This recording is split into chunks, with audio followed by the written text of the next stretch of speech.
क्या पीएम मोदी पर हमले की बड़ी साजिश थी? क्या प्रधानमंत्री नरेंद्र मोदी पर अटैक की तैयारी थी? कल लोकसभा में, आज पीएम मोदी राज्यसभा में पहुंचे। राज्यसभा में पीएम मोदी ने अभिभाषण दिया।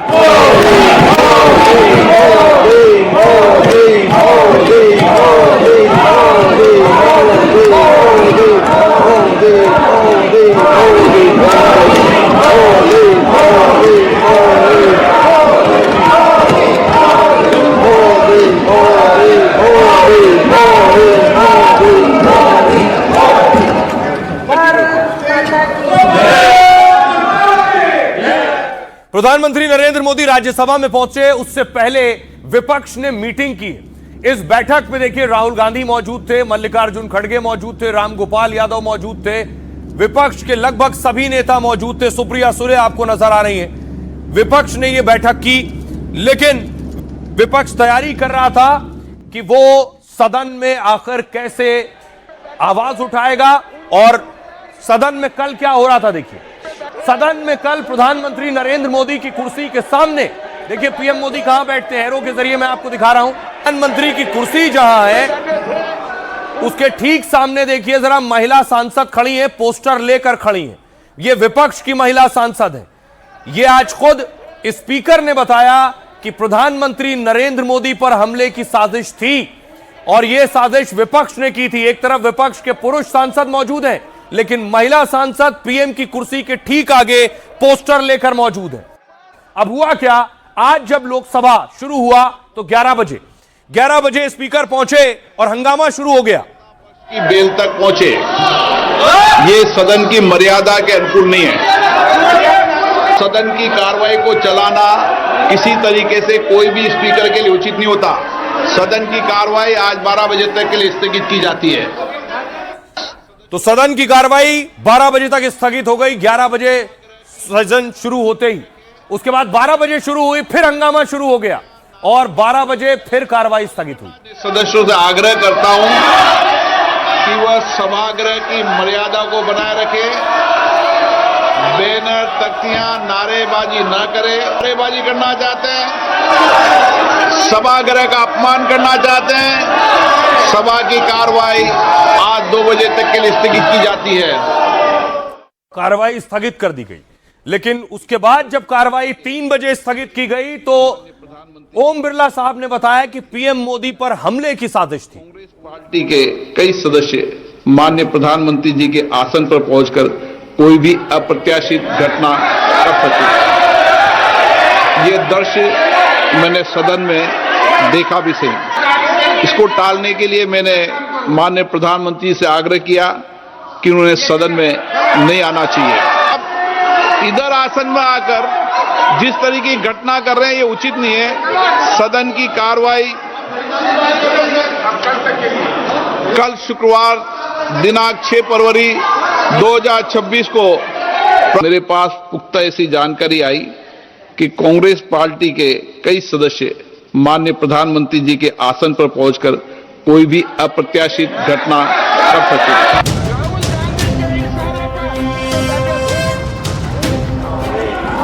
क्या लोकसभा में पीएम मोदी पर हमला हो सकता था? क्या कांग्रेस ने पीएम पर हमले का प्लान बनाया था?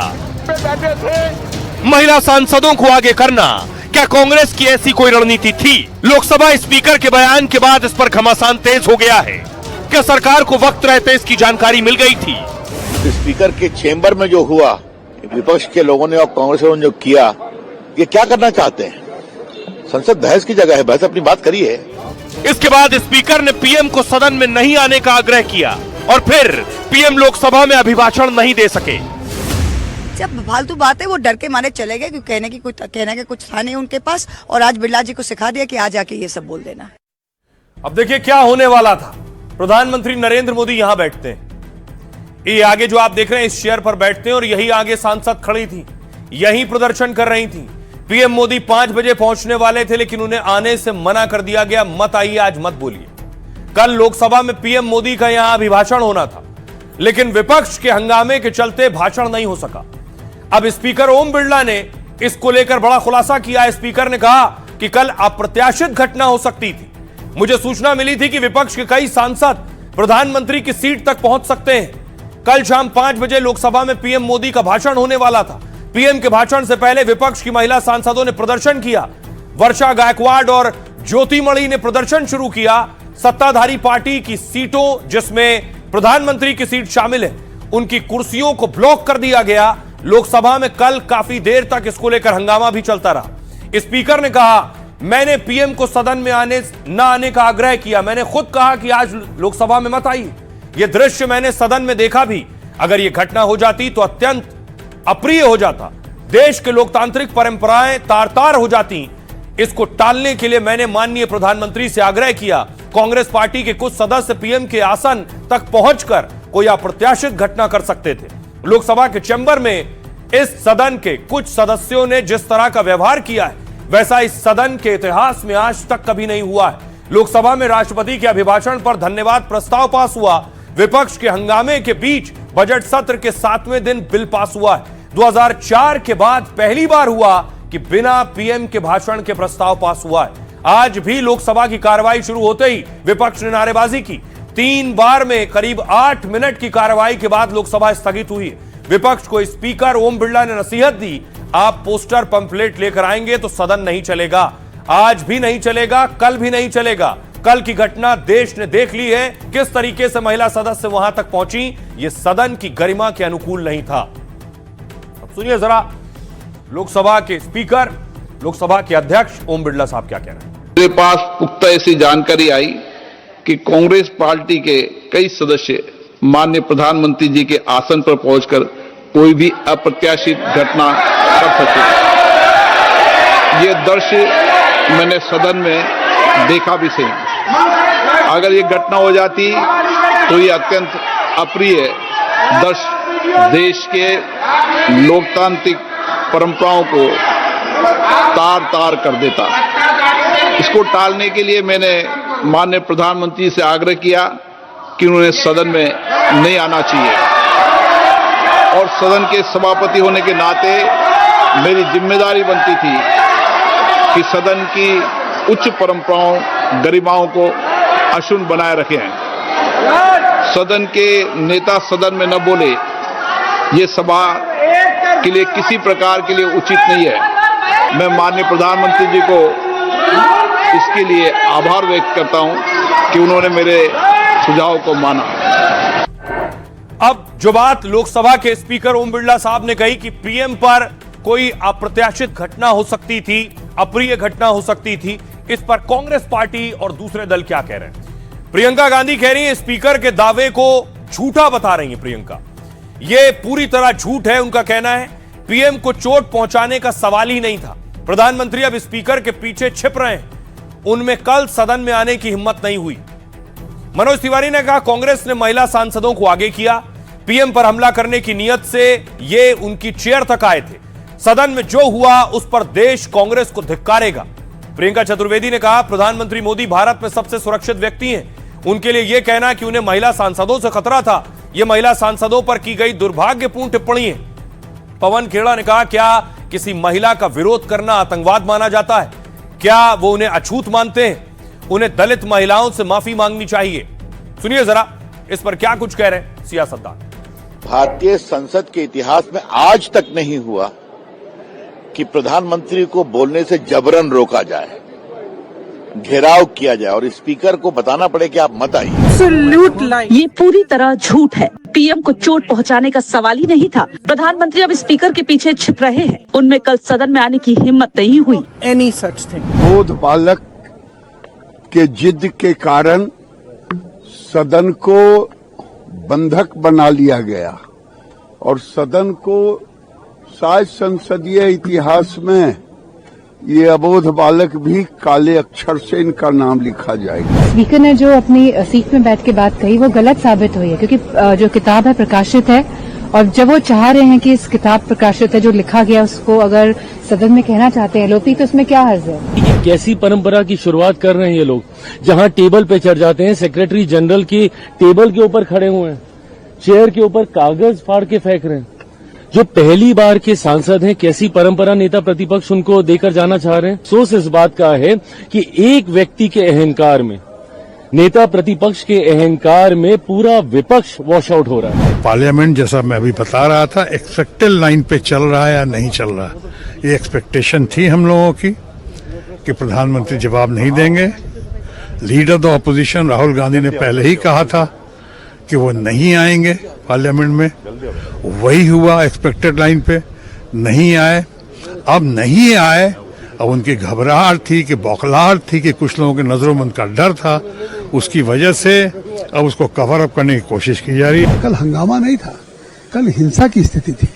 जिस तरह से बेल में आकर के बेल को क्रॉस करके प्रधानमंत्री की चेयर के आगे 4 रो जिधर से प्रधानमंत्री जी आते हैं, वहां जिस तरह से वो महिलाएं खड़ी थी, तो अगर निश्चित तौर से स्पीकर साहब ने जो आग्रह किया, जो व्यवस्था दी, तो शायद एक बड़ी घटना बच गई, कुछ भी अप्रिय घटना हो सकती थी।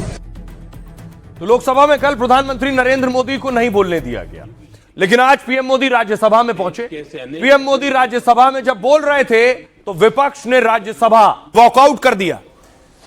तस्वीर में आपको दिखाऊं कैसे विपक्ष के सांसद राज्यसभा से उठकर बाहर चले गए।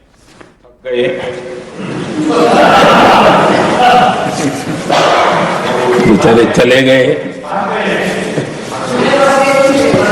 लेकिन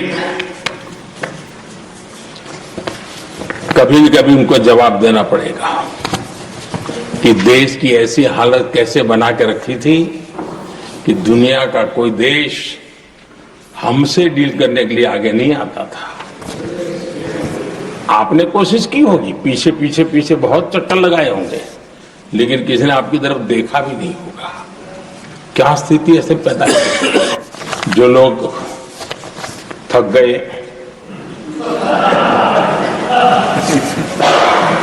बेचारे चले गए। प्रधानमंत्री नरेंद्र मोदी ने कहा विपक्ष ने वॉकआउट किया, जो लोग थक गए वो लोग चले गए। उसके बाद विपक्ष ने बाहर आकर प्रदर्शन करना शुरू किया। नहीं चलेगी, नहीं चलेगी, नहीं चलेगी, तानाशाही नहीं चलेगी, नहीं चलेगी, नहीं चलेगी। पीएम मोदी ने कल राहुल गांधी और रवनीत बिट्टू के बीच जो गद्दार और देश के दुश्मन वाली लड़ाई हुई थी, आज इस पर भी हमला किया पीएम ने।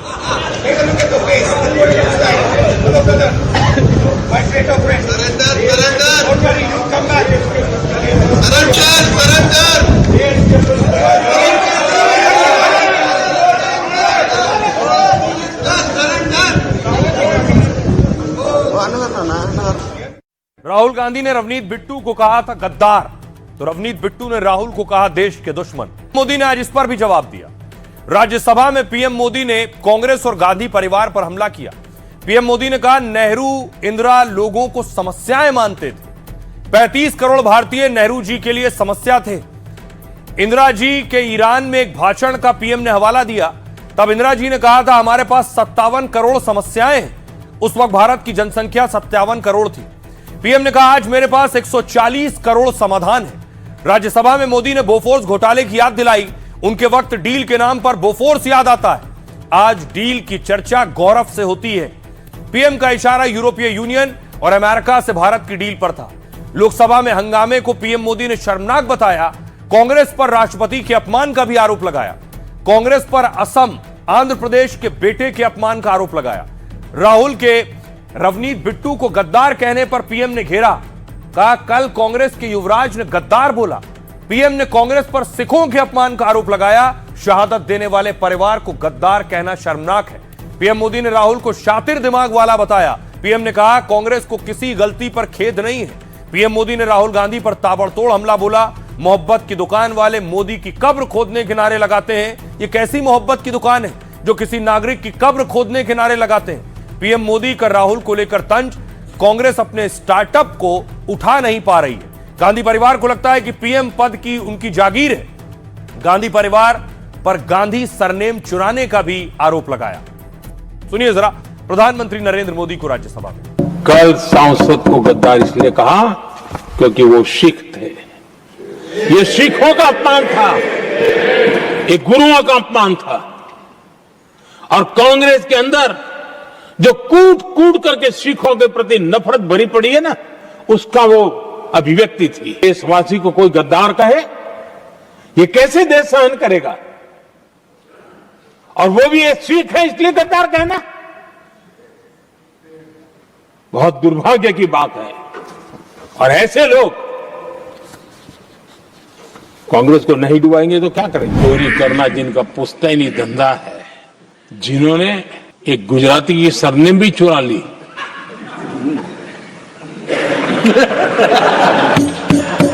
महात्मा गांधी की सरनेम चुरा ली, और देश की जनता इतनी समझदार कि ऐसी पटक देती है, ऐसी पटक देती है लोगों को।